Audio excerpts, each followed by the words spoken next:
സാറേ, സാറിന്റെ വീട്ടുപേര് പറഞ്ഞത് ജോസ് നമ്പിമഠം. നമ്പിമഠം, അത് കുടുംബ പേരാണ്. കുടുംബം പേര്. ഓ, അത് ശരി. ഇപ്പോഴും ആകുന്ന പേരിൽ നാട്ടിൽ ആരെങ്കിലും ഉണ്ടോ? എൻ്റെ പേരിന്റെ കൂട്ടത്തില് നമ്പിമഠം പ്രധാനമായിട്ടുള്ളൂ. മറ്റുള്ളവരല്ലേ ഇപ്പം എൻ്റെ അനിയന്റെയും ചേട്ടൻ്റെയും ഒക്കെ പേര് തോമസ് സെബാസ്റ്റ്യൻ എന്നുള്ളൂ. ഇത് അമേരിക്ക വരാൻ നേരത്ത് 3 പേര് വേണമല്ലോ.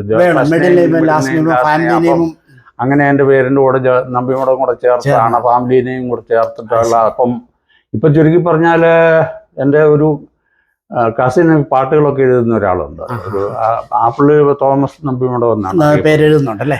അപ്പൊ എന്നാലും പ്രധാനമായിട്ടും അമേരിക്കയിലാകെ ഉള്ള ഒരു നമ്പിമഠം പേരിലുള്ളത് ഞാനേ ഉള്ളൂ, മാത്രമേ ഉള്ളൂ. അത് ശരി. സാറിന്റെ പിതാവ് അധ്യാപകനായിരുന്നു.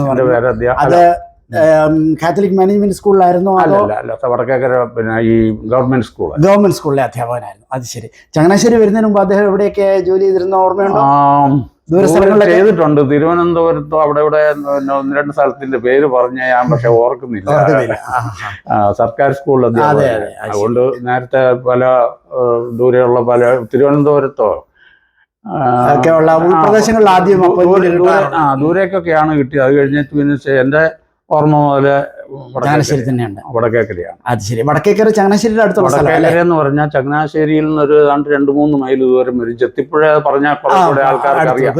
ചെത്തിപ്പുഴ ആശുപത്രി, കുരിശുമൂട്, ഇതിനൊക്കെ കഴിഞ്ഞ ഇത്തിത്താനത്തോട്ട് പോകണ്ട. അത് 2 വഴിയാണ്. അതായത് പിന്നെ കുരിശുമൂട്ടിൽ നിന്ന് വരുമ്പോഴത്തേന് ഒരു വഴി ഇത്തിത്താനം ആ ഭാഗത്തേക്ക് പോകും, ഒരു വഴി പിന്നെ വടക്കേക്കരയ്ക്ക് പോകും. ആ വഴി എന്ന് ചേരുന്നത് പാലാത്രച്ചിറയിലാണ്, MC റോഡിൽ, കോട്ടയം MC.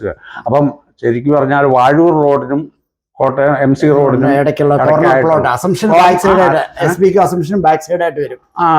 SB ഞങ്ങളുടെ അവിടുന്ന് പിന്നെ വേറെ വഴിയാണ്, പല വഴിയിൽ കൂടെ പോകാം. അതായത് മോർക്കുളങ്ങര അനന്താശ്രമം ഒക്കെ വഴിയാണ് ഞങ്ങളൊക്കെ അന്ന് നടന്നു പോയിക്കൊണ്ടിരുന്നത്. SB ഹൈസ്കൂളിലാണ് ആദ്യം 4 വയസ്സ് വരെ നാലാം ക്ലാസ് വരെ വടക്കേക്കര പഠിച്ചു. ഫാദറിന്റെ പഠിപ്പിക്കുന്ന സ്കൂളിലായിരുന്നു. അത് കഴിഞ്ഞതിന് ശേഷം പിന്നെ 4ാം ക്ലാസ് കഴിഞ്ഞപ്പോഴത്തേക്കിന് അവിടെ SB ഹൈസ്കൂളിൽ ഇംഗ്ലീഷ് മീഡിയം തുടങ്ങിയായിരുന്നു. അപ്പം അവിടെ കൊണ്ട് എന്നെ ചേർത്ത്. അവിടുത്തെ ഇംഗ്ലീഷ് മീഡിയം, ചങ്ങനാശ്ശേരിയിൽ ഇംഗ്ലീഷ് മീഡിയത്തിൻ്റെ 2ാമത്തെ ബാച്ച്. ആദ്യത്തെ ബാച്ച് SHലാണെന്നാണ് എൻ്റെ ഓർമ്മ. 2ാമത്തത് SBയിലാണ് തുടങ്ങിയത്.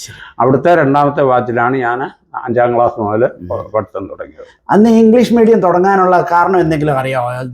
നമ്മുടെ ഇംഗ്ലീഷ് മീഡിയം സ്കൂളുകൾ പലതും നമ്മൾ കാത്തലിക് മാനേജ്മെന്റുകളാണ് കൂടുതലും തുടങ്ങിയത്. അതായത് ചങ്ങനാശ്ശേരിയിൽ ആദ്യം തുടങ്ങി. അതും പിന്നെ ഇത് SH ഹൈസ്കൂൾ എന്ന് പറയുന്നത്, അവിടെ നല്ല 100% പിന്നെ ഈ പിന്നെ ഇതൊക്കെ കിട്ടുന്ന നല്ല ഒരു സ്ഥാപനമാണ്. അതും കാത്തലിക് മാനേജ്മെന്റിലുള്ളതാണ്. SB ഹൈസ്കൂളും അതുപോലെ തന്നെ കാത്തലിക്കിന്റെ. അപ്പം അതും പോരാഞ്ഞിട്ട് എൻ്റെ അപ്പൻ്റെ ചേട്ടൻ പേരപ്പൻ അവിടെ അധ്യാപകനായിരുന്നു SB ഹൈസ്കൂളിൽ. അത് മാത്രമല്ല ചങ്ങനാശ്ശേരി MLA CF സാറും ഒക്കെ ആ സമയത്ത് എന്നെ സ്കൂളിൽ പഠിപ്പിച്ചിരുന്നവരാണ്. ശരി.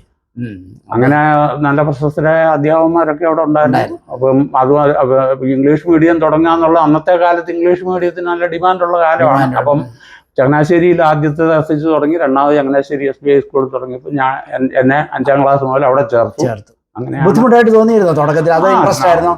ഇൻട്രസ്റ്റ് എന്ന് പറഞ്ഞാൽ എന്നെ സംബന്ധിച്ചിടത്തോളം നമ്മുടെ ഒക്കെ പഴയ കാലങ്ങളിൽ ഒരു എന്തുവാ ഡിക്ഷണറി പോലും നമുക്ക് ഇല്ലാത്ത ഒരു കാലത്ത് പഠിച്ചെടുക്കാൻ ബുദ്ധിമുട്ടായിരുന്നു. അപ്പൊ ആദ്യമൊക്കെ കാര്യം നമ്മൾ മലയാളം പിന്നെ തന്നെ ശരിക്കും അറിയാൻ മേലാത്ത പിള്ളേരെ ഇംഗ്ലീഷ് മീഡിയത്തിലോട്ട് പോയി കഴിഞ്ഞാൽ അതിൻ്റെതായ ബുദ്ധിമുട്ടുകളുണ്ട്. പിന്നെ അതൊക്കെ അതിന് ശീലമായി.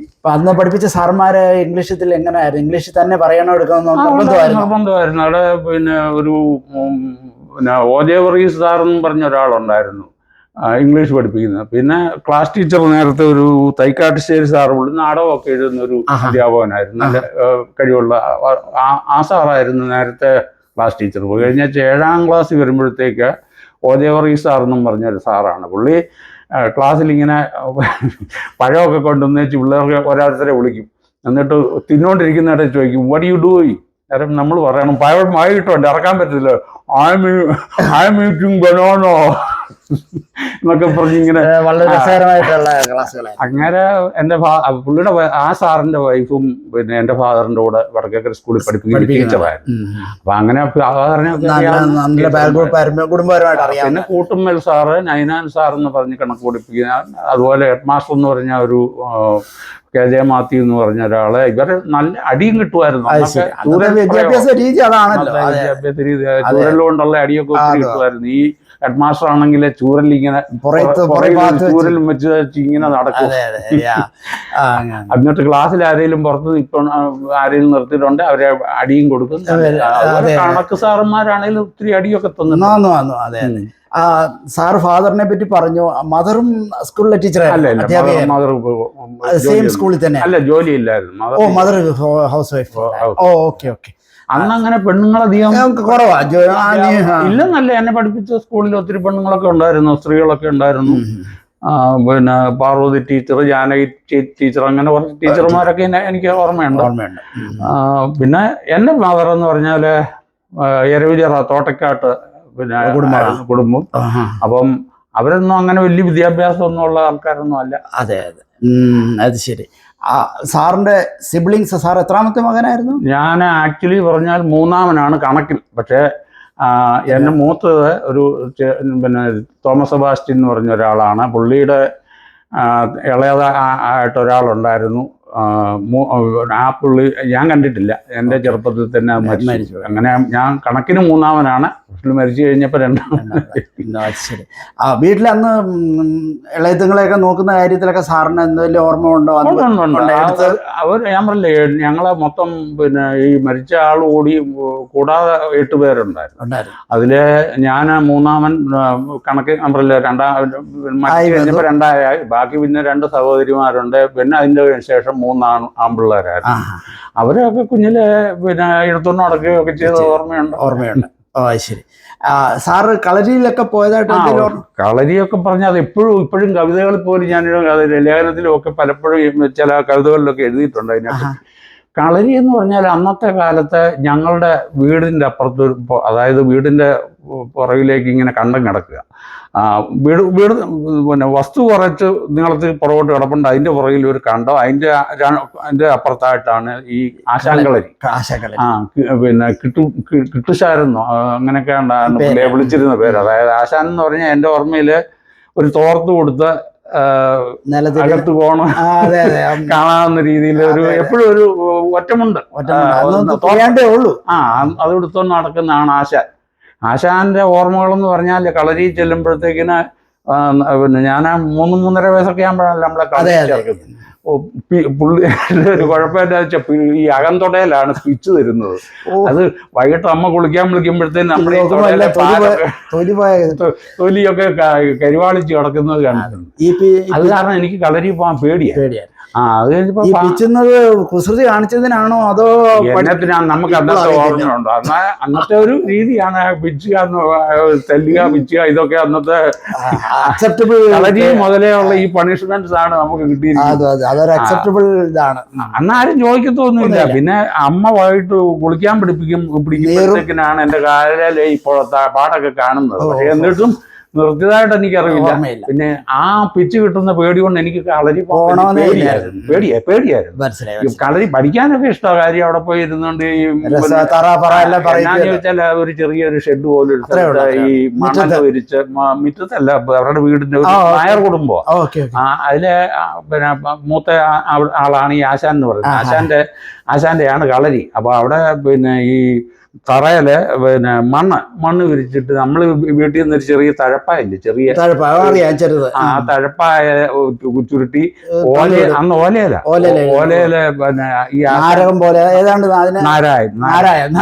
അതായത് ഈ ഓല പിന്നെ ഉണങ്ങിയത് കോട്ടി അതിന്റെ അറ്റം വെട്ടി, അത് പുള്ളിയുടെ കുറെ ഓല ഉണ്ടാവും. അത് നമ്മുടെ ആവശ്യം അനുസരിച്ച് അതെടുത്ത് പിന്നെ കട്ട് ചെയ്ത് അതിന്റെ അറ്റം ഇങ്ങനെ കുമ്പിള് കൂട്ടുന്ന പോലെ ഇങ്ങനെ കൂട്ടി മടക്കി അതിന്റെ അറ്റം മുറിച്ച് പിന്നെ അതേലാണ് നാരായണം കൊണ്ട് എഴുതുന്നത്. ആ എഴുതുന്ന അക്ഷരങ്ങൾ തെളിയിക്കാൻ വേണ്ടി നമ്മൾ ഈ ചെമ്പരത്തിപ്പൂ തൂക്കുമ്പോഴത്തേക്കും ചുമന്ന് വരും അക്ഷരങ്ങൾ. ഓ ശരി. അപ്പൊ ഈ പേടി കാരണം, ഞാൻ ഈ പിച്ച് കിട്ടുന്ന പേടി കാരണം എനിക്ക് പോകാൻ വലിയ മടിയായിരുന്നു. അപ്പോഴത്തേക്കിന് അച്ചായനെ അധ്യാപകനായതുകൊണ്ട് പിന്നെ എടുത്തോണ്ടാ പോകുന്നത്. എന്നെ എടുത്ത് തോളെ ഇട്ടോണ്ട് പോകും. ഞാനും അച്ചായന്റെ തോളയിലൊക്കെ കടിച്ചതൊക്കെ ഓർമ്മയുണ്ടല്ലേ എന്നുണ്ട്. ഈ കളരി ചേർത്തപ്പം കൂട്ടത്തിലുള്ള സഹോദരങ്ങളോ സഹോദരിമാരോ ആരെങ്കിലും നന്നായിട്ട് ഓർമ്മയുണ്ടോ? ഇല്ല. ഇല്ല, ഞാൻ ഒറ്റയ്ക്ക് എനിക്ക് തോന്നുന്നു ചേട്ടനെ അതിന് മുമ്പ് പഠിച്ചു കഴിഞ്ഞു. Okay okay. അത് കഴിഞ്ഞ് പ്രൈമറി സ്കൂൾ സാർ പറഞ്ഞ് അത് കഴിഞ്ഞ ഇതെല്ലാം എൻ്റെ വീടിന്റെ വടക്കേക്കര ഒരു ജംഗ്ഷൻ ഉണ്ട്, ഒരു ചെറിയ ജംഗ്ഷൻ. ആ ജംഗ്ഷനില് പിന്നെ തൊട്ടടുത്തായിട്ടാണ് വീടിന്റെ പുറയിലായിട്ട് കളരിയും, മുന്നിലൊരു പിന്നെ ഒരു 100-300 അടി അകലെ, അത്ര അകലേ ഉള്ളൂ. സ്കൂളിൽ നിന്ന് വിളിച്ചാൽ അവന്റെ വീട്ടിൽ കേൾക്കാം. അതുപോലെ അടുത്താണ്. ഫാദർ ആ സ്കൂളിൽ തന്നെ? ആ സ്കൂളിലായിരുന്നു. റിട്ടയർ ചെയ്തു അവിടുന്ന്? ഞാൻ അവിടെ പോകണമെന്ന് പറഞ്ഞാൽ ഞാൻ ആദ്യം സ്കൂളിൽ പോകുമ്പോഴത്തേക്കിന് ആദ്യത്തെ പിന്നെ പ്രാവശ്യം എല്ലാം സ്കൂളിൽ അച്ചായന്റെ കൂടെ പോകുന്നത്. മനസ്സിലായി. പിന്നെ അച്ചായൻ തന്നെയായിരുന്നു പഠിപ്പിക്കുന്നത് ക്ലാസ്സിൽ, 1ാം ക്ലാസ്സിലൊക്കെ. അപ്പൊ പഠിപ്പിച്ച് പിന്നെ ചെന്നേച്ച് ക്ലാസ്സില് ഇത് കഴിയുമ്പോഴത്തേന് ടീച്ചേഴ്സ് റൂമിൽ പോകും ഞങ്ങള്. അച്ചായന്റെ കൂടെ ക്ലാസ് കഴിഞ്ഞാൽ ടീച്ചേഴ്സ് റൂമിൽ പോകും. അവരുടെ കൂടെ ഇരുന്ന് അവരോട് വളയൊക്കെ കഴിക്കാറുണ്ടായിരുന്നു. അങ്ങനെ അച്ചായൻ എന്നോട് വലിയ സ്നേഹമായിരുന്നോണ്ട് എപ്പോഴും എന്നെ കൂടെ കൂട്ടി നടത്തി. അങ്ങനെ 4 വയസ്സ് അവിടെ വെച്ച് പഠിച്ചു കഴിഞ്ഞതിന് ശേഷമാണ് പിന്നെ SBI സ്കൂളിലേക്ക് നേരിട്ട് 5ാം ക്ലാസ് SBI സ്കൂളിലോട്ടാണ് പോയത്. ഓ അത് ശരി. അന്ന് ഹൈസ്കൂളിലെ പിള്ളേരും നമ്മളെ UP സ്കൂളിലെ പിള്ളേരും അന്ന് മിക്സിംഗ് ഉണ്ടോ? അന്ന് അവിടെ എല്ലാം പിന്നെ 5ാം ക്ലാസ് ഞങ്ങളുടെ ഇംഗ്ലീഷ് മീഡിയം ആയിരുന്നോണ്ട് ഒരു പിന്നെ കോളേജിൽ അല്ല ഹൈസ്കൂളിലേക്ക് കയറി ചെല്ലുമ്പോൾ ഒരു 3 നില കെട്ടിടം ഇപ്പോഴും ഉണ്ട്. അല്ല, സ്കൂളിന്റെ മെയിൻ വഴിയില്ല, അതായത് നമ്മുടെ ബസ് ഓടുന്ന റോഡിന്റെ അവിടുന്ന് കയറി ഒരു വലിയ ഗേറ്റ് ഉണ്ട്. അങ്ങോട്ട് കയറി ചെല്ലുമ്പോൾ ആദ്യം കാണുന്നത് ഒരു 3 നില കെട്ടിടം. ഞാൻ അകത്തോട്ട് കയറിയിട്ടില്ല, പക്ഷെ റോഡിന് ആ കെട്ടിടത്തിൽ തന്നെ, ആ 3 നില കെട്ടിടത്തിലെ താഴത്തെ നില സ്കൂൾ അധ്യാപകരും മാസ്റ്ററും വരെല്ലാം ഇരിക്കുന്നത്. അതിന്റെ മുകളിലത്തെ ലെവലില് 7ാം ക്ലാസ്സിൽ പഠിച്ചത് ഞാൻ. അതും കഴിഞ്ഞ അതിന്റെ മുകളിൽ 5ഉം 6ഉം അല്ല, 3ാമത്തെ നില മുകളിലത്തെ നിലയിലായിരുന്നു. അത് പലകയായിരുന്നു അതോ വാർപ്പായിരുന്നു? ഈ നടക്കുന്നതൊക്കെ നമ്മൾ കാരണം SBI കോളേജിനും അങ്ങനെ ഒരു 3 നില കെട്ടിടം ഉണ്ടായിരുന്നേ. അതെ അതെ, നമുക്കറിയാമല്ലോ, ആർട്സ് കോളേജിന്റെ ഹിന്ദിയൊക്കെ പഠിക്കുന്ന അവിടെ ആയിരുന്നല്ലോ. അത് ഇങ്ങനെ സൈഡിൽ തന്നെ നമ്മുടെ പള്ളി ചാപ്പലിന്റെ സൈഡിലായിട്ടിരിക്കുന്നത്. അവിടെ ലിറ്ററേച്ചറിന്റെ ക്ലാസ് എല്ലാം. എക്സാക്ട്ലി, അതെ അതെ. അത് ശരി. അപ്പം ഹൈസ്കൂളിൽ 5ാം ക്ലാസ്സിൽ വന്നു, 5 മുതൽ 10 വരെ അതേ സ്കൂളിൽ ഇംഗ്ലീഷ് മീഡിയത്തിൽ സാറ് പഠിച്ചു. SLC അവിടം വരെ പഠിച്ചു. ഈ കാലഘട്ടത്തിൽ സാറിന് ഈ സാഹിത്യമായിട്ടുള്ള ബന്ധം എന്തെങ്കിലും ഉണ്ടായിട്ടുണ്ടോ? അല്ലെങ്കിൽ വരെ ഞാൻ വായിക്കുമെന്നൊക്കെ, എനിക്ക് കുഞ്ഞിലെ പോലെ വായിക്കാൻ വലിയ ഇഷ്ടമായിരുന്നു. അപ്പോഴത്തേന് ഞങ്ങൾ ചെത്തിപ്പുഴ പള്ളിയിലാണ്, ഇടവകയായിട്ട് തിരിഞ്ഞിട്ടില്ല. കാര്യം അന്ന് ഈ CMI അച്ഛന്മാർ നടത്തുന്ന പള്ളിയാണ്. അപ്പം പിന്നെ അവിടെ ഈ പിന്നെ സെമിനാരിയൊക്കെ ഉണ്ട്. അപ്പൊ അവിടുത്തെ അച്ഛന്മാർക്കെന്ന് പറഞ്ഞാൽ അവർ വലിയ കലയോടും സാഹിത്യത്തോടും ഇതിനോടൊക്കെ വലിയ പ്രോത്സാഹിപ്പിക്കുന്ന ഒരു ദീപിക അവിടെയാണല്ലോ. ദീപിക പത്രം നടത്തുന്ന CMI അച്ഛന്മാർ. അപ്പൊ അവരുടെ ഈ പിന്നെ സൺഡേ സ്കൂളില് പഠിക്കാൻ പോകുമ്പോഴത്തേന് ഞങ്ങൾക്ക് അവിടെ കളിക്കാനുള്ള എല്ലാ സൗകര്യവും ഉണ്ടായിരുന്നു. ഞാൻ യൂത്തിന്റെ സെക്രട്ടറി ആയിരുന്ന ആ കാലത്തൊക്കെ അവിടെ ഞാൻ കളിക്കാത്ത സ്പോർട്സ് ഒന്നുമില്ല. അതായത് football, volleyball, badminton, tennis, volleyball, പിന്നെ ഇൻഡോർ ഗെയിംസ് ആണെങ്കിൽ മഴയത്തൊക്കെ പിന്നെ കാർഡ് ചീട്ട് കളിക്കാൻ, ക്യാരംസ്, ടേബിൾ ടെന്നീസ്, എല്ലാ സൗകര്യവും ഉണ്ടായിരുന്നു. അപ്പൊ ഇൻഡോർ ഔട്ട്ഡോർ ഇഷ്ടം പോലുള്ള ഗെയിംസ് എല്ലാം അവിടെ ഉണ്ടായിരുന്നു. അപ്പൊ അവരുടെ ആ ഒരു പിന്നെ സാധാരണ നമ്മുടെ കത്തോലിക്ക ഇടവുകൾ കാണുന്നതിനേക്കാളും കുറെ കൂടി സാഹിത്യത്തോടും എഴുത്തിനോടും പിന്നെ ഉള്ളതാണ്. അപ്പൊ ഞാൻ ഈ സൊഡാലിറ്റിയിലൊക്കെ ചെറുപ്പത്തിലെ സ്കൂളിൽ പഠിച്ചാൽ കുർബാനയ്ക്ക് കൂടാനൊക്കെ പോകുമായിരുന്നു സ്കൂളിൽ പഠിച്ചിരുന്ന കാലം. പിന്നെ സൊഡാലിറ്റിയിലൊക്കെ പ്രവർത്തിക്കുമ്പോൾ ഞങ്ങൾ പിന്നെ ബുക്കൊക്കെ പിന്നെ പിരിവെടുത്ത ചെറിയ ലൈബ്രറി ഒക്കെ അവിടെ ഉണ്ടാക്കിയത് ഓർമ്മയുണ്ട്. പിന്നെ അവിടെ നാടകങ്ങളൊക്കെ അവിടെ മിക്കവാറും ഈ പല കാര്യങ്ങൾ പെരുന്നാളിനോടോ അല്ലൊക്കെ അനുബന്ധിച്ച് എപ്പോഴും നാടകങ്ങളൊക്കെ കളിക്കായിരുന്നു. പക്ഷെ അന്ന് ഈ പെണ്ണുങ്ങളെ നായികയാക്കത്തില്ല. ഇല്ല, അത് ആണുങ്ങളാണ് വേഷം കെട്ടുന്നത്, പിന്നെ സ്ത്രീയായിട്ട്. അപ്പം ഞാൻ അവിടെ രണ്ട് നാടകത്തിൽ അഭിനയിച്ചിട്ടുണ്ട്. അവിടെ ഒരു ഫുൾ ലെങ്ത് നാടകത്തില് നായികയായിട്ട് വേഷം കെട്ടുക. അത് നമ്മുടെ CL ജോസിന്റെ മനം തെളിഞ്ഞു എന്ന് പറഞ്ഞൊരു നാടകം, ഫുൾ ലെങ്ത് നാടകം അവിടെ ഞങ്ങൾ അവതരിപ്പിച്ചായിരുന്നു. അതിനകത്ത് അതിലെ ഒരാങ്ങളെയും പെങ്ങളുമാണ് ക്യാരക്ടേഴ്സ്, മെയിൻ ക്യാരക്ടേഴ്സ്. അതിലെ പെങ്ങളായിട്ട് വേഷം കെട്ടിയത് ഞാൻ. അന്ന് വണ്ണം കുറഞ്ഞവരൊക്കെയാണ് കൂടുതലും. അന്ന് 2-3 നാടകങ്ങൾ ഞങ്ങളായിട്ടുണ്ട്. പിന്നെ ചില പ്ലോട്ടുകൾ ആബേലും ഗായനും ഒക്കെ കളിക്കുന്ന പ്ലോട്ടുകളും ഒക്കെ നടത്തുമായിരുന്നു. ലൈബ്രറി ഉണ്ടാക്കിയിട്ടുണ്ട്. പിന്നെ അത് കഴിഞ്ഞ് ഞാൻ അവിടുത്തെ യൂത്ത് ഓർഗനൈസേഷന്റെ സെക്രട്ടറി ആയി കഴിഞ്ഞതിന് ശേഷം പിന്നെ പല ആക്ടിവിറ്റീസ് ഞാൻ പറഞ്ഞില്ലേ, എല്ലാ വോളിബോളൊക്കെ കളിക്കാൻ എപ്പോഴും കൂടുമായിരുന്നു അവിടെ. അങ്ങനെ അവരുടെ ആ ഒരു പ്രോത്സാഹനം പിന്നെ വായനയിലേക്ക് കുറച്ചുകൂടി എനിക്ക് വായിക്കാനുള്ള അവസരം. ഈ സമയത്തൊക്കെ സാറിന്റെ ജ്യേഷ്ഠനൊരാൾ, അദ്ദേഹം ഏത് ക്ലാസ്സിലെത്തിയിരുന്നു അറിയാം? അങ്ങനെ പിന്നെ ഞാൻ പറഞ്ഞില്ലേ, എൻ്റെ ഇടയ്ക്ക് ഒരാൾ മരിച്ചു കാരണം ഇച്ചിരി പിന്നെ വ്യത്യാസമുണ്ട്. പുള്ളി അപ്പോഴത്തേന് പിന്നെ അല്ലല്ല വടക്കേ ഞാൻ പിന്നെ ഹൈസ്കൂളിൽ വടക്കേക്കര സ്കൂളിൽ പഠിക്കുമ്പം പുള്ളി അവിടെ പഠിക്കുന്നുണ്ടായിരുന്നു. അത് കഴിഞ്ഞതിന് ശേഷം പുള്ളി കോളേജിൽ പോയി, ഞാനും കോളേജിലായി. അത് എസ് ബിയിൽ ഉണ്ടായിരുന്നു. പുള്ളി കോളേജിൽ ഉണ്ടായിരുന്നു മാത്രമല്ല, യുവദീപ്തി എന്ന് കേട്ടിട്ടുണ്ടോ? കേട്ടിട്ടുണ്ട്. അതായത് യുവദീപ്തിയുടെ ഓഫീസ് സെക്രട്ടറി ആയിരുന്നു. യുവദീപ്തി പറപ്പള്ളിയിൽ അച്ഛൻ ഒരു ഓഫീസൊക്കെ തുടങ്ങിയ നമ്മുടെ പോസ്റ്റ് ഓഫീസിൻ്റെ അവിടെ അസംഷൻ്റെ പോസ്റ്റ് ഓഫീസിലോട്ട് കയറി ചെല്ലിയത്. അവിടുന്ന് കയറി ചെല്ലുമ്പോഴത്തേക്കിന് കാവാട്ട് കാളിൻ്റെ ഒക്കെ ഇടത്തായിട്ടുള്ള ഒരു പിന്നെ ടൈപ്പിങ്ങും എല്ലാം ഷോർട്ട് ഹാൻഡും ഇങ്ങനത്തെ എല്ലാം പഠിപ്പിക്കുന്ന ഒരു ഇൻസ്റ്റിറ്റ്യൂട്ട് ഉണ്ട്. അതിന്റെ ഓഫീസ് സെക്രട്ടറി ആയിരുന്നു. യുവദീപ്തിയുടെ കാത്തലിക് മാനേജ്മെന്റിന്റെ അണ്ടർ തന്നെയുള്ള എല്ലാം കോളേജിന്റെ കീഴിലുള്ള. എന്നാലും സെപ്പറേറ്റ് ആണ്. അതായത് ഓരോരുത്തർക്കും ഓരോ പൊസിഷൻ കൊടുക്കാം. പറപ്പള്ളിയിലെ ആണ് അന്നത്തെ അതിന്റെ എനിക്ക് പിന്നെ യുവദീപ്തിയുടെ 78-ലാണെന്ന് തോന്നി, ഞാൻ കൃത്യം ഓർക്കുന്നില്ല. ഞാൻ അതിനകത്ത് കുറിച്ചിട്ടുണ്ട്, കൃത്യം പറയാം പിന്നീട്. അതായത് അന്ന് യുവദീപ്തിയുടെ പ്രവർത്തനമായിരുന്നു. അന്ന് പിന്നെ യുവദീപ്തിയൊക്കെ തുടങ്ങുന്നതിന് മുമ്പ് തന്നെ ഞങ്ങൾക്ക് യൂത്ത് ഓർഗനൈസേഷൻ അവിടെ ഉണ്ടായിരുന്നു. അത് കഴിഞ്ഞാണ് ഈ യുവദീപ്തി തുടങ്ങുന്നത്. യുവദീപ്തി തുടങ്ങിയപ്പോഴത്തേക്കിന് ഒരു പ്രാവശ്യം അതിരമ്പുഴ വെച്ചൊരു ഓൾ കേരള പിന്നെ ഇത് നടന്ന സമ്മേളനം നടന്നു. അപ്പൊ അവിടെ വെച്ച് നമുക്ക് ഒരു സബ്ജക്റ്റ് തരും, നമുക്ക് എന്നിട്ട് അത് 2 മത്സരത്തിന് ഞാൻ പങ്കെടുത്തു. ഒന്ന് ലേഖന മത്സരം, ഒന്ന് കഥാമത്സരം. അന്ന് കവിത ഒന്നും പിന്നെ എഴുതിയിട്ടുണ്ട്, ഞാൻ പറഞ്ഞില്ല. എന്നാലും ഇതിനാണ് മത്സരത്തിൽ പങ്കെടുത്തത്. 2 പിന്നെ അതിൽ 2നും അഖില കേരള അടിസ്ഥാനത്തിൽ നടത്തിയ യുവദീപ്തിയുടെ മത്സരത്തില് പിന്നെ ലേഖനത്തിന് 1-ാം സ്ഥാനവും കഥയ്ക്ക് 2-ാം സ്ഥാനവും കിട്ടി. അത് ശരി. അന്ന് അങ്ങനെയാണ് ആകെ ഒരു അവാർഡ് കേരളത്തിൽ നിന്ന് കിട്ടി. എങ്കിലും സാറിനെ കേരളം ഒട്ടുക്ക് നടന്ന ഒരു സമ്മേളനത്തിൽ അത് ക്രിസ്ത്യൻ കാത്തലിക് പോലും ഔട്ട്സ്റ്റാൻഡിങ് ആണ് സാർ അന്ന്. അതെ അതെ, അത് ശരി. അപ്പം അതിന്റെ സർട്ടിഫിക്കറ്റ് ഒക്കെ ഇപ്പോഴും ഇവിടെ ഇല്ല. ഞാൻ മെസ്കീറ്റിലെ വീട് വിറ്റിട്ടില്ല. മെസ്കീറ്റിലെ ഡാളസിലെ വീട് ഇപ്പോഴും അവിടെ തന്നെ. അവിടെ ലൈബ്രറി ഉണ്ട്. എന്റെ ഒരു 1000-ലധികം പുസ്തകമുള്ള ലൈബ്രറിയും വീട്ടിലുണ്ട്. അതെല്ലാം അവിടെ ഇരിക്കുക. ഇങ്ങോട്ട് കുറച്ചേ കൊണ്ടുവന്നിട്ടുള്ളൂ. കാര്യം ഇങ്ങോട്ട് മൂവ് ചെയ്ത് കഴിഞ്ഞ് ഇനി അതുമല്ല ഇനി ഇവിടുന്ന് തിരിച്ച് അങ്ങോട്ട് പോകുമെന്നും അറിയത്തില്ല. അപ്പോൾ സാറ് ഈ 10ാം ക്ലാസ് വരെ ഹൈസ്കൂൾ വിദ്യാഭ്യാസ കാലത്ത് സ്വല്പമൊക്കെ രചന ഉണ്ടായിരുന്നു എന്ന് ഉള്ളിൽ ഒതുക്കി, അല്ലെങ്കിൽ ചെറിയ ക്ലാസ്സിലൊക്കെ എഴുതിയിട്ടുണ്ടായിരുന്നു. സാർമാർ ആരെങ്കിലും ഇല്ല, ആരെയും കാണിച്ചിട്ടില്ല. ഇല്ല. സാർ എഴുതിപ്പിച്ച ക്ലാസ്സിൽ എന്തെങ്കിലും വ്യത്യസ്തമായിട്ട് ഈ സാഹിത്യ രുചിയുമായിട്ട് ബന്ധപ്പെട്ട്? ഞാൻ സത്യം പറഞ്ഞ ക്ലാസ്സിൽ വെച്ച് ഒരു പിന്നെ വളരെ ക്വയറ്റായിട്ടുള്ള കാര്യം എന്താണെന്ന് ചോദിച്ചാൽ, എൻ്റെ ഫാദർ അധ്യാപകൻ, പിന്നെ പഠിക്കുന്ന സ്കൂളിലെ പേരപ്പൻ അധ്യാപകൻ. അപ്പം നമ്മൾ വളരെ ഒതുങ്ങിക്കൂടി നല്ല പയ്യനായിട്ട് തന്നെയാണ് പോകുന്നത്. സ്കൂളിൽ വെച്ചൊന്നും എന്നെ അറിയുന്നവർ തന്നെ പിന്നെ പഠിച്ച പിള്ളേർക്കൊക്കെ അറിയാവുന്നല്ലാതെ അങ്ങനെ ഒരു വലിയ. പിന്നെ NCC-യിലുണ്ടായിരുന്നു. സാറിന് അന്നും നല്ല നീളം ഉണ്ടായിരുന്നു അല്ലേ? NCC-യിൽ പിന്നെ എനിക്കിഷ്ടമായിരുന്നു. ഞങ്ങൾ ബാൻഡ് സെറ്റിലൊക്കെ ഉണ്ട്.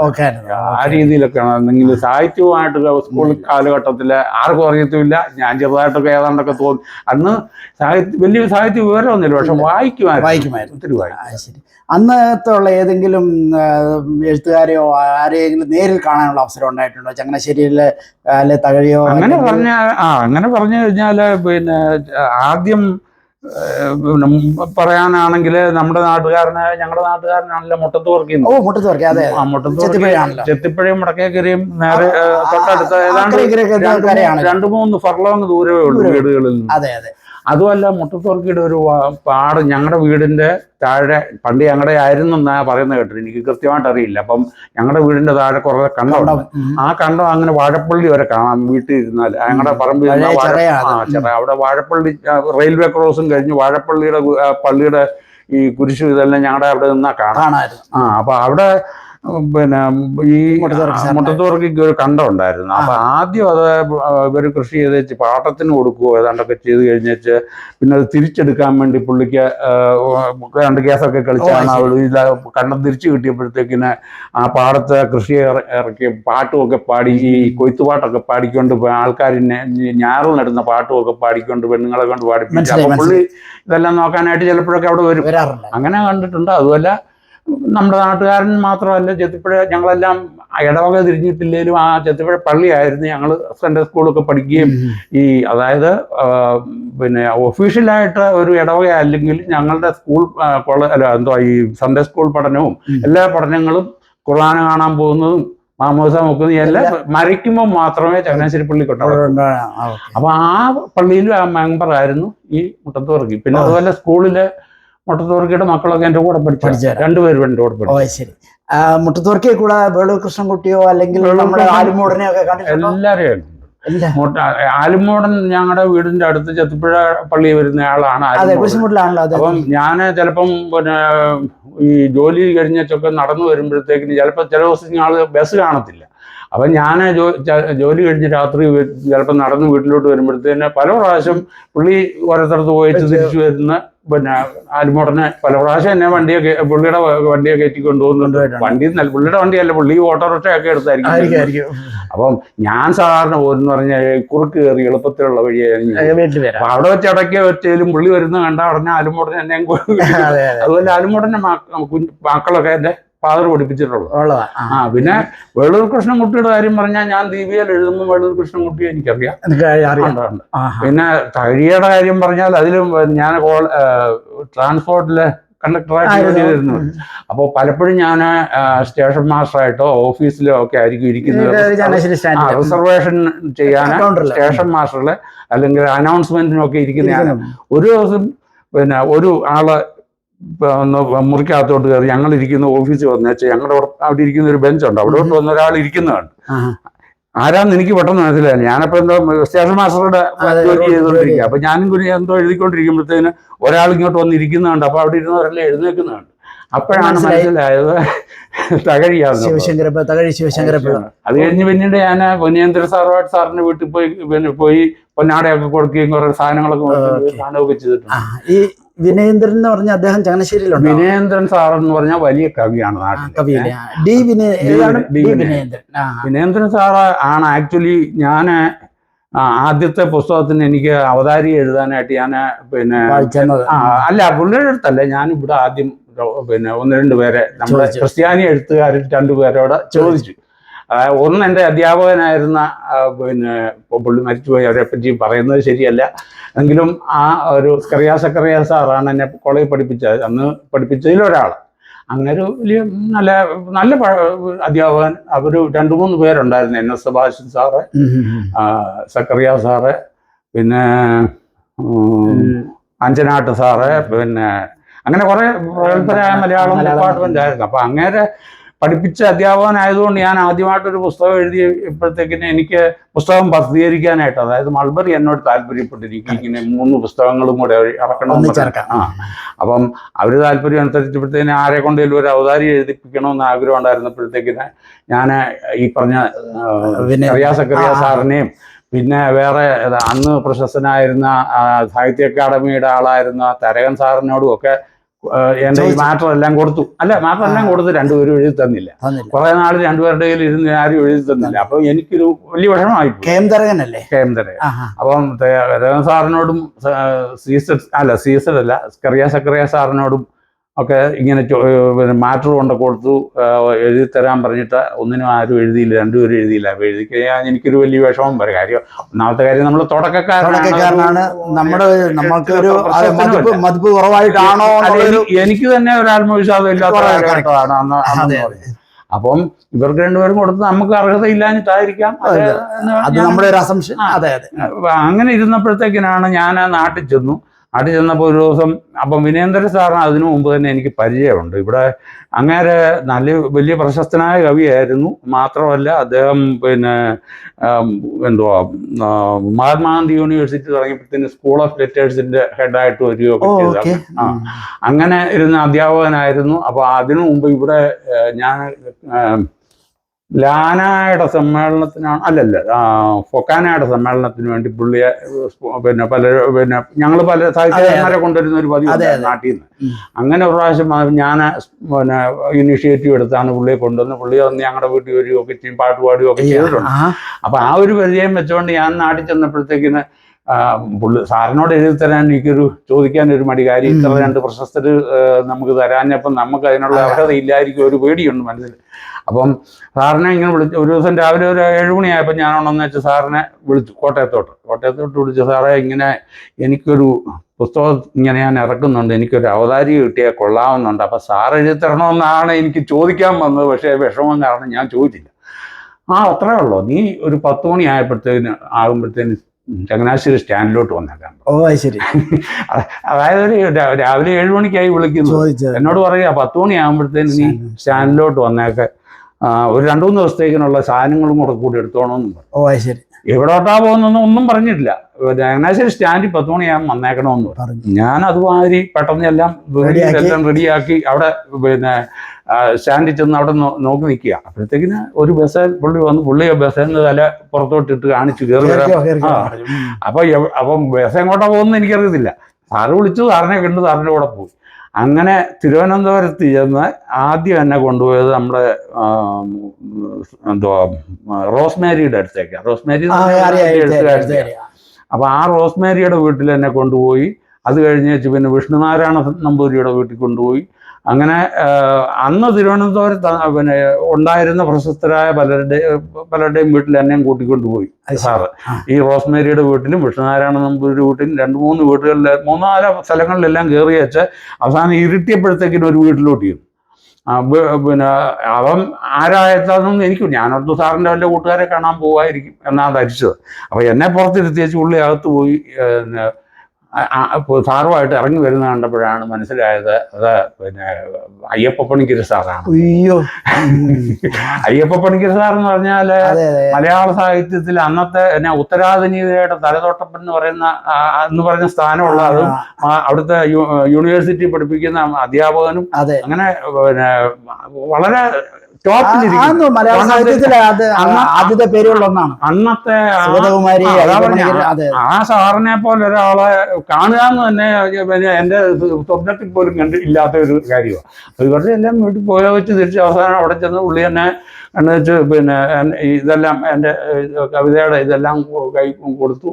ഒടുവിൽ അദ്ദേഹം എനിക്ക് ആദ്യമായിട്ട് ഒരു അവതാരി എഴുതുന്ന ആ പുസ്തകം ദൈവത്തിന്റെ കരുതൽ സാറേ. ഇതൊക്കെ എന്ന് പറഞ്ഞാൽ ജീവിതത്തില് സാധാരണക്കാർക്കൊന്നും സംഭവിക്കാൻ, അത് നടക്കാൻ എന്റെ സ്വപ്നത്തിൽ പോലും ഉണ്ടായിരുന്നു. മറ്റു സാറുമാർ ആദ്യം എഴുതി തന്നിരുന്നെങ്കിൽ ഇതിനൊന്നും പോകത്തില്ല. അപ്പൊ അതൊക്കെ ഓരോ നിയമമാണ്. Exactly sir. സാർ ഏത് ലെവലിൽ എത്തണം എന്നാണ് അതിനൊക്കെ ദൈവത്തിന്റെ കരുതലായിട്ടാണ് ഇന്ന് ഞാൻ അതിനെ കാണുന്നത്. ആ സാർ എന്നെ കൂട്ടിക്കൊണ്ട് പോകാൻ ഞാൻ 7 മണിയായപ്പം വിളിച്ച ആള് 10 മണിയാകുമ്പം വരിക പറഞ്ഞു. എന്നിട്ട് അവിടുന്ന് പോയി പിന്നെ സാറ് അത് എഴുതി തന്നു. ആ അവതാരിയാണ് എൻ്റെ ആദ്യത്തെ പുസ്തകത്തിന് കിട്ടുന്നത്. അയ്യപ്പ പണിക്കര് സാറിന്റെ അതും ടോപ്പ് വൺ. അതാണ് നമുക്ക് ആദ്യത്തെ സൃഷ്ടിക്ക് സാറിന്റെ തന്നെ ഒരു അവതാരിക വരുമ്പോൾ ആ പുസ്തകത്തിന് മഹാത്മ്യം അത് കിട്ടി. അത് കഴിഞ്ഞതിന് ശേഷം പിന്നെ ചെറുകഥയ്ക്ക് അത് ഞാൻ അതങ്ങോട്ട് പോകുന്നതിന് മുമ്പ് തന്നെ വേറൊരു കാര്യം കൂടെ പറയാം. അതായത് സാറ് എന്നിട്ട് കൂട്ടിക്കൊണ്ടുപോയി. അത് കൂടാതെ പിന്നെ എന്നെയും കൂട്ടിക്കൊണ്ട് എം കൃഷ്ണൻ നായർ സാറൊക്കെ അല്ല പിന്നെ മലയാള നാടിനകത്ത് പിന്നെ ഇത് സാഹിത്യ വാരഫലം എഴുതി നായർ സാർ. ആ സാറിന്റെ പിന്നെ സാറിനെ ഞാൻ കാണാൻ പോയി. പിന്നെ അപ്പൊ അതിനു മുമ്പ് തന്നെ എൻ്റെ ഒരു ലേഖനം അരുന്ധതിയെ പറ്റി എഴുതിയ ലേഖനത്തിന് സാറ് ആ മലയാളം പത്രം എൻ്റെ ഇപ്പോഴും, അതായത് ജോസഫ് നമ്പിമേണം ഡാളസ് എഴുതിയ കൊച്ചുകാര്യങ്ങളുടെ തമ്പുരാനം തരുന്നത് നക്ഷത്രം, അതെൻ്റെ ഒരു ലേഖനമാണ്. ആ ലേഖനം സാറ് വായിച്ചിട്ട് അതിനെപ്പറ്റി ഒരു നിരൂപണമാണ് ഈ മലയാളം പത്രത്തിൽ ന്യൂയോർക്കിൽ നിന്നുള്ള പത്രത്തിനകത്ത് ഇട്ടിരുന്നത്. പിന്നെ ജോസഫ് നമ്പിയോളം ഡാളസ് എഴുതിയ കൊച്ചുകാര്യങ്ങളുടെ തമ്പുരാനം തരുന്നത് നക്ഷത്രം അന്തരംഗ സ്പർശിയാണ്. ഞാനത് വായിച്ച് അനൽപമായ ആനന്ദത്തിൽ വിലയം കൊണ്ടു എന്നാണ്. സാറിന് പുള്ളി എല്ലാവരെ പറ്റിയും നെഗറ്റീവ് കമന്റ്സ് എഴുതുന്ന ഒരു വ്യക്തിയാണ്. ആ കൃഷ്ണൻ നായർ സാറാണ് ഇങ്ങനെ എഴുതിയത്. അപ്പൊ ആ ഒരു സന്തോഷം കാരണം എനിക്ക് തിരുവനന്തപുരത്ത് നിന്ന് പറഞ്ഞ സാറിനെ ഒന്ന് കാണണമെന്നൊരാഗ്രഹം തോന്നി. അപ്പം ഞാൻ സാറിനെ ഫോണിൽ വിളിച്ചു പറഞ്ഞു, പിന്നെ സാറിനെ ഒന്ന് കാണണം, ഞാനിത് നമ്പിമഠമാണ്, ഞാൻ അമേരിക്കയിൽ നിന്ന് പിന്നെ ഇവിടെ വന്നിട്ടുണ്ട്, ഇവിടെ നാട്ടിലുണ്ട്, അപ്പം ഇപ്പം തിരുവനന്തപുരത്തുണ്ട്, ഞാൻ സാറിനെ ഒന്ന് കാണണമെന്ന് പറഞ്ഞു. ഒരു കാര്യം ചെയ്യാം, നീ 3:30 ആകുമ്പോഴത്തേനും പുള്ളി എപ്പോഴും അവിടെ ഒരു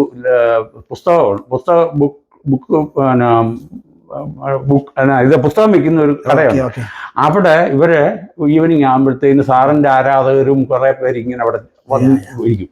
അപ്പം ഞാൻ അങ്ങോട്ട് ചെന്ന് ഈ പുസ്തക കടയിലോട്ട് ചെന്ന് കയറുമ്പോഴത്തേക്കിന് സാർ എന്നെ പിന്നെ സാറിനെ കൈ കാണിച്ചു. ഉടനെ ചുറ്റും നിന്നവരോട് പറയുക, ഇതാണ് മിസ്സിസ് റോയിയെ പറ്റി ലേഖനം എഴുതി ജോസഫ് നമ്പിയോടോ എന്നും പറഞ്ഞുകൊണ്ട് എന്നെ പരിചയപ്പെടുത്തി. എന്നിട്ട് അവിടെ നിന്ന് അവരോടെല്ലാം എന്നെ ഇൻട്രൊഡ്യൂസ് ചെയ്തു. അത് കഴിഞ്ഞിട്ട് ഞാൻ തൊട്ടടുത്തൊരു കോഫി ഷോപ്പിൽ പോയി ഞങ്ങളിരുന്നു, കുറേ നേരം വർത്താനം പറഞ്ഞു കഴിഞ്ഞ് വെച്ച് അപ്പോൾ എനിക്ക് തിരിച്ച് ലോഡ്ജിലോട്ട് സാറ് സാറ് എൻ്റെ കൂടെ വന്നില്ല.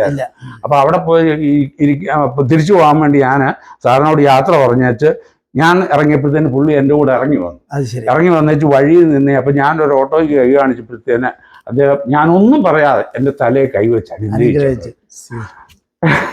അതൊക്കെ ഒരു ദൈവാനുഗ്രഹം. ഇതൊക്കെ 1972-76 ഞാൻ ആ ലേഖനത്തിൽ ഡേറ്റുകളെല്ലാം അങ്ങോട്ട് ഓർക്കുന്നില്ല.